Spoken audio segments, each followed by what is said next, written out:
Samantala, isusulong ng isang leader sa Kamara na magpatupad ng complete overhaul sa Department of Public Works and Highways. Sa tagal kasi ng proseso ng budget ay nakakahanap umano ng butas ang mga tiwali upang puntiryahin ang pondo. May report si Brigada Haji Caaminio. Ibrigada mo! Brigada! Live report! Naniniwala si House Deputy Speaker Ronaldo Puno na panahon na upang isailalim sa complete overhaul ang Department of Public Works and Highways o DPWH. Sa pulong balitaan, sinabi ni Puno na hindi maaaring isisi sa lahat ng kongresista ang issue sa umano'y maanumalyang flood control projects at akusahan sila na pinaghahatian ng pondo. Marami pa niya mga matitinong mambabatas kaya ang dapat na silipin dito ay ang Department of Budget and Management bilang sila ang naglalabas ng pera. Ipinaliwanag ni Puno na kailangan ng repasuhin ang mga proseso at sistema sa DPWH.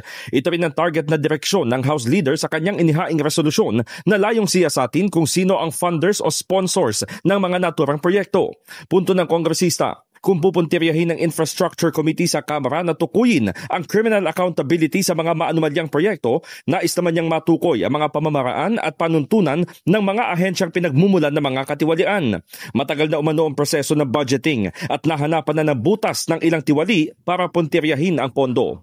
In the heart of changing lives, ako si Brigada Haji Caaminio ng 105.1 Brigada News FM Manila, the Music and News Authority.